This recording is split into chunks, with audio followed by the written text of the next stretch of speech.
नमस्कार दोस्तों, YouTube channel Kritika coaching HP में आपका स्वागत है। आज के इस वीडियो में कक्षा 6 का चैप्टर नंबर 12 है वाणिज्य गणित। तो इस चैप्टर में आपको पढ़ना है, यहाँ पे कुछ टॉपिक्स दिए हैं: अनुपात, समानुपात, प्रतिशतता, लाभ प्रतिशत, हानि प्रतिशत, साधारण ब्याज, व्यवहार गणित, मुद्रा की अवधारणा, बिल तथा कैश मेमो। तो यहाँ पर इतनी चीज़ें आपको इस पूरे चैप्टर में पढ़नी है। तो सबसे पहला टॉपिक जो है अनुपात। तो अनुपात देखते हैं किसे कहते हैं। यहाँ पर देखेंगे कि पहला टॉपिक जो है वो अनुपात है। तो अनुपात में बताया गया है कि जैसे हमारे व्यवहारिक जीवन में प्रतिदिन छोटा बड़ा, कम अधिक, हल्का भारी इत्यादि जैसे तुलनात्मक शब्दों से पाला पड़ता रहता है। तुलना दो प्रकार से होती है, एक अंतर के माध्यम से और एक भाग के माध्यम से। जैसे एक उदाहरण दिया गया है, कल्पना करें कि एक लड़के की उम्र 10 वर्ष है और उसके पिता की उम्र 40 वर्ष है। यहाँ हम दोनों के उम्र की तुलना करना चाहें तो अंतर द्वारा तुलना करना अधिक उचित नहीं होगा। भाग द्वारा पिता और पुत्र की उम्र की तुलना इस प्रकार होगी कि 40 वर्ष की उम्र है उसके पिता की और 10 वर्ष की उम्र है उस लड़के की, तो 40/10 यानी कि 4/1। यहाँ पर हम कह सकते हैं कि पिता की उम्र पुत्र की उम्र की 4 गुनी है। एक और उदाहरण लेंगे, यहाँ पे दिया गया है कि जैसे मान लिया कि एक ट्रैक्टर का मूल्य 4 लाख तथा एक मोटरसाइकिल का मूल्य 40,000 है। यदि हम इनके मूल्यों का अंतर लें तो 3,60,000 होगा और भाग द्वारा तुलना करने पर इस प्रकार से 4 लाख को 40,000 से भाग करेंगे तो 10/1। यानी कि हम इस प्रकार से देखें कि कहें कि ट्रैक्टर का मूल्य मोटरसाइकिल के मूल्य से कितना अधिक है, तो ये बताया जाएगा कि 3,60,000 रुपये जो है वो ट्रैक्टर के मूल्य में अधिक है मोटरसाइकिल के मूल्य से। तो एक तो तुलना ये हो गई। दूसरी तुलना क्या है कि अगर भाग विधि से हम इसको तुलना करते हैं तो 4 लाख को 40,000 से भाग करेंगे 10/1 यानी कि 10:1। तो यहाँ पे कहा जा सकता है कि जो ट्रैक्टर का मूल्य है वो मोटरसाइकिल के मूल्य का 10 गुना है। तो यहाँ पे दिया है कि हम स्पष्टता कह सकते हैं कि ट्रैक्टर का मूल्य मोटरसाइकिल के मूल्य का 10 गुना है। यहाँ पर जो भाग द्वारा तुलना को अनुपात कहते हैं, जो भाग द्वारा तुलना की जाती है उसे ही क्या कहते हैं, अनुपात। यहाँ पर दिया है कि दो समान राशियों को कितने गुना के रूप में व्यक्त करने को अनुपात कहते हैं। अनुपात को ये जो साइन है चिन्ह द्वारा दर्शाया जाता है। यहाँ पर दिया है कि अनुपात दो संख्याओं की भाग द्वारा तुलना है, जिससे यह ज्ञात होता है कि एक संख्या दूसरी संख्या की कितनी गुनी है अथवा उसका कौन सा भाग है। यदि एक संख्या a और दूसरी संख्या b है तो यहाँ पर कह रहा है कि a और b 0 के बराबर नहीं है, यानी कि a और b शून्य नहीं है। तो दोनों संख्याओं को अनुपात के रूप में कैसे लिखेंगे? हम जानते हैं कि दो संख्याओं में अनुपात ज्ञात करने के लिए एक संख्या में दूसरी संख्या से भाग देते हैं। अतः a और b का अनुपात a/b यानी कि a अनुपात b हो जाएगा। a अनुपात b में a तथा b को अनुपात के पद कहते हैं। a अनुपात b में a प्रथम पद या पूर्व पद कहलाएगा, b द्वितीय पद या उत्तर पद कहलाएगा। यहाँ पर दिया है कि दो राशियों में अनुपात ज्ञात करते समय इनमें से कोई भी राशि शून्य नहीं होनी चाहिए। दो राशियों की तुलना तभी की जा सकती है जब वे दोनों एक ही इकाई में हों। यहाँ पर दिया है कि a अनुपात b में a पूर्व पद तथा b उत्तर पद है। यदि b को पूर्व पद और a को उत्तर पद बना दिया जाए तो अनुपात का रूप क्या हो जाएगा, b अनुपात a हो जाता है। इसे a अनुपात b का व्युत्क्रम कहा जाता है, यानी कि इसको पलट देना, उल्टा कर देना। जैसे 2:3 का व्युत्क्रम 3:2 और 5:7 का व्युत्क्रम 7:5 है। अभ्यास 12A का पहला प्रश्न है कि निम्नलिखित प्रश्नों को अपनी अभ्यास पुस्तिका में लिखिए और रिक्त स्थानों की पूर्ति कीजिए। तो पहले खंड में दिया है 3:4 से अनुपात। तो जो रिक्त स्थान है इसमें आपको भरना है कि 3:4 से अनुपात को किस प्रकार लिखते हैं। तो यहाँ पर जो 3:4 से अनुपात होगा इसको आपको लिखना है पहले 3, बीच में अनुपात का चिन्ह लगाना है और बाद में लिख देना है 4। तो ये हो जाएगा 3:4। उसके बाद है 5:3 से अनुपात। तो यहाँ पर 5 लिखा हुआ है, अनुपात का चिन्ह भरा हुआ है। किससे अनुपात है? तो यहाँ पर 3 से अनुपात है, तो इसमें आपको 3 भर देना है।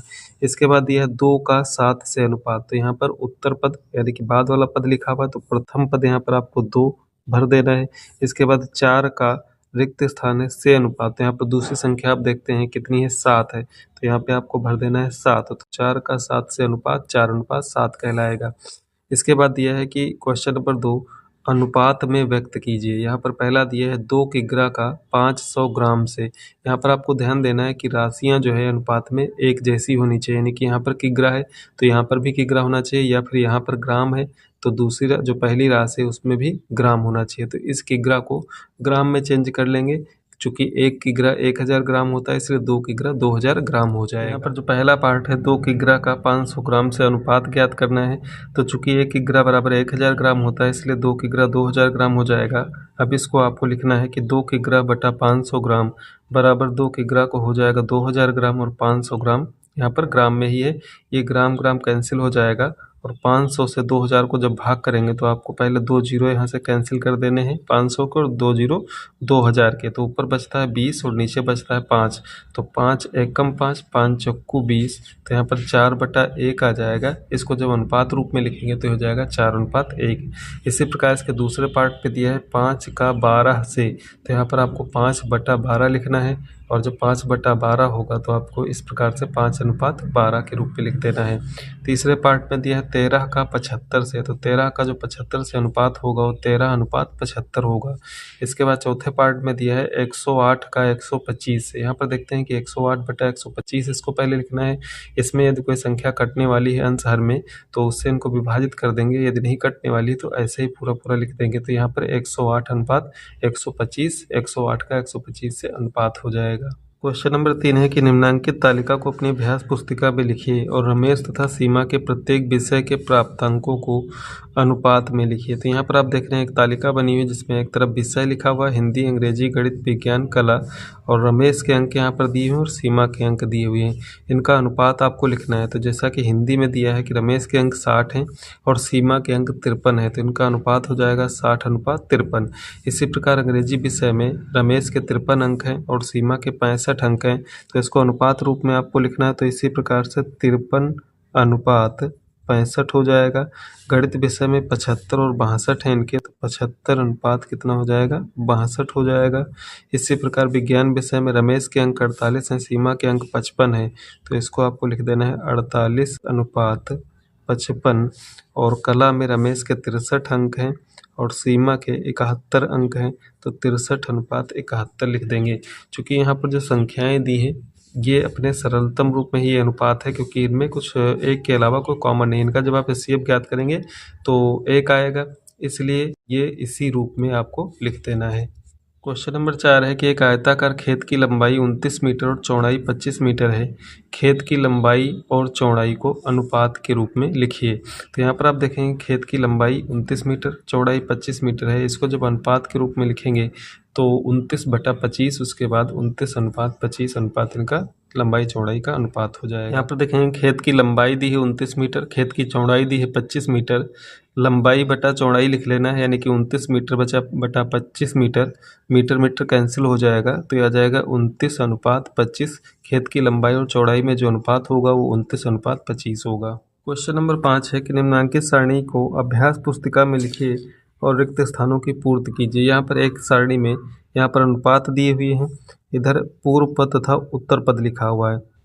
तो अभी आपने पढ़ा कि जो पहला पद होता है अनुपात में वो पूर्व पद कहलाता है और जो दूसरा पद होता है वो उत्तर पद या द्वितीय पद कहलाता है। तो यहाँ पर पूर्व पद जो 7:8 में है वो 7 है। उत्तर पद क्या हो जाएगा यहाँ पर 8, दूसरा वाला पद उत्तर पद कहलाएगा। इसी प्रकार 13:21 में 13 हो जाएगा पूर्व पद और 21 हो जाएगा उत्तर पद। 73:85 में 73 हो जाएगा पूर्व पद और 85 हो जाएगा उत्तर पद, यानी कि पहला वाला पद उसको प्रथम पद कहेंगे, दूसरे वाले को द्वितीय पूर्व पद या उत्तर पद के रूप में लिखते हैं। क्वेश्चन नंबर 6 है कि निम्नांकित अनुपातों के व्युत्क्रम लिखिए। व्युत्क्रम का मतलब है कि जो उत्तर पद है उसको पूर्व पद और जो पूर्व पद है उसको उत्तर पद के रूप में लिख देना। जैसे 3:14 है तो इसका जो अनुपात व्युत्क्रम होगा वो हो जाएगा 14:3। इसके बाद दूसरा वाला है 15:17, तो इसको आपको लिखना है 17:15, पलट देना है इसको। 25:37 को आपको लिखना है कि 37:25, बाद वाले पद को पहले लिख देना है, पहले वाले पद को बाद में। 65:67 को आपको लिखना है 67:65, ये इनके व्युत्क्रम हो जाएंगे। यहाँ पे दिया है प्रथम पद और द्वितीय पद बताइए। क्वेश्चन नंबर 7 में तो पहले जो खंड में है 3:7, तो जो पहला है ये क्या हो जाएगा प्रथम पद और दूसरा हो जाएगा द्वितीय पद। तो हमको लिख देना है कि प्रथम पद बराबर 3 और द्वितीय पद बराबर 7। इसी प्रकार प्रत्येक में प्रथम पद 4 है, यहाँ पर द्वितीय पद 11 है, यहाँ पर प्रथम पद 13 है और द्वितीय पद कितना है 27 है।